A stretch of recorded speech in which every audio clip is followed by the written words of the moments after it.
Hai, Bang Dinis di sini. Di video ini kita ngebahas, aduh nyamuk lewat aja guys. Moto goblok.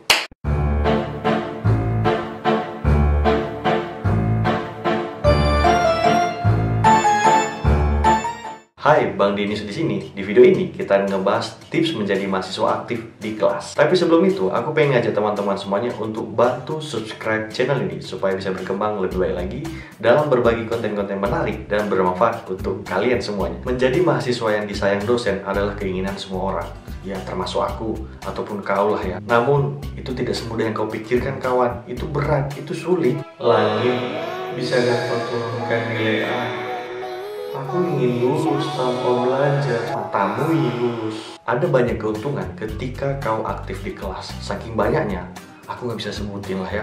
Nanti capek kau dengerin. Tapi kasihan aku lihat kau ya. Ya udahlah aku jelasin. Keuntungan yang pertama adalah dikenal dosen. Kau nanti bisa diajak jadi asisten dosen ataupun jadi asisten praktikum. Yang kedua, presentasi untuk mendapatkan nilai yang lolos ataupun A itu lebih besar karena udah dikenal dosen. Ketiga, banyak temanmu yang pengen sekelompok samamu karena kau dianggap lebih paham. Tapi nggak hanya keuntungan, tapi juga ada kerugian. Kerugiannya cuma satu sih menurutku ya. Ya dibenci sama teman. Why? Mana saya tahu. Saya kan mahasiswa netral.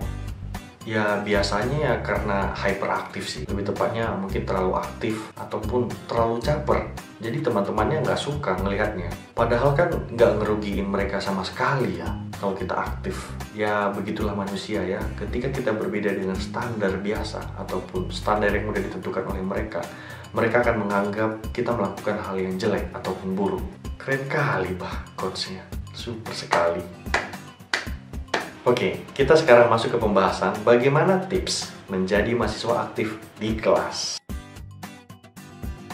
Kau bisa menjadi ketua kelas, sekretaris, asisten dosen, ataupun asisten praktikum.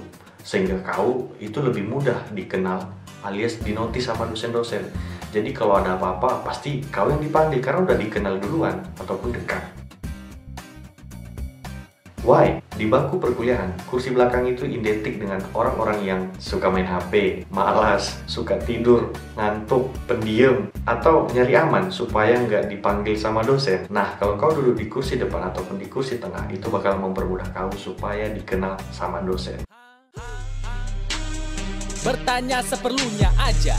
Kalau emang gak penting ya gak usah ditanya. Malu bertanya, nanti sesat di jalan. Banyak bertanya, elo emang sialan. Ya cukup menjelaskan lah ya. Intinya adalah berikan pertanyaan yang memang benar-benar pertanyaan.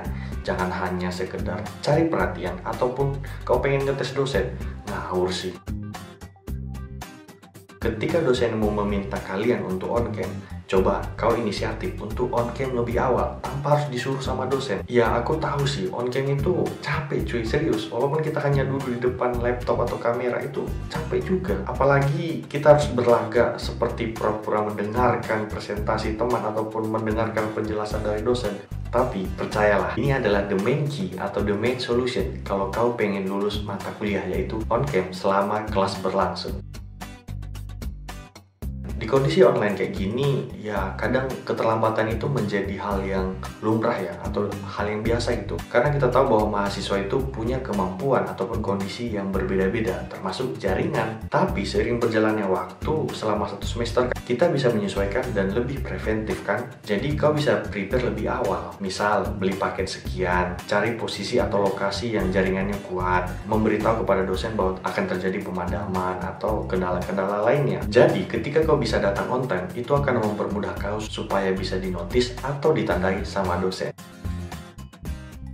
Selain aktif di dalam kelas secara langsung, aktif di luar dari kelas atau jam pembelajaran itu juga mempengaruhi loh. Kalian kan punya grup kelas tuh, biasanya juga ada dosen yang masuk ke dalam grup kelas itu ya. Kau bisa sekali-sekali lempar pertanyaan ke sana. Kau bisa nanyain tugas ataupun nanyain deadline tugas, atau minta penjelasan lebih lanjut tentang tugas atau pelajaran ini, ataupun kau juga bisa minta PPT. Selain itu, ketika dosen nanya ataupun memberikan informasi di grup, kau coba inisiatif untuk membalasnya. Mungkin ya say thank you ataupun ya sekedar ngirim stiker. Tapi ingat, stikernya yang sopan. Cok ngawur wes, jangan yang kayak gini, jangan pula kayak gini atau malah kayak gini.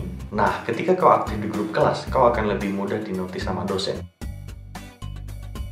Ingat kawan, keaktifan di kelas itu juga mempengaruhi nilai. Aku lupa berapa persentasinya ya. Kayaknya 10-20% dari total penilaian.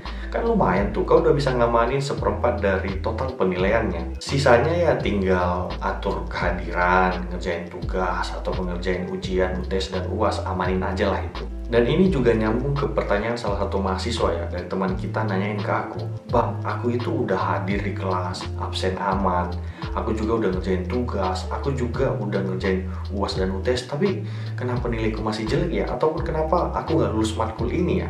Begini Jamila, belajar atau di kelas itu nggak hanya seputar tentang kemampuanmu dalam menyelesaikan tugas ataupun kehadiranmu di kelas, tapi juga kemampuanmu dalam berinteraksi, termasuk dalam keaktifanmu di kelas. Nah, coba direview lagi, apakah selama 1 semester itu kau udah aktif di kelas belum? Atau mungkin ala kadarnya, tugas aman dan kehadiran juga aman? Aduh, coba diingat lagi. Ya, cukup sekian dari aku. Sampai jumpa di video selanjutnya. Kasih tahu aku apa yang kita bahas selanjutnya. Aku Bang Denius, keep learning and keep growing. Thank you.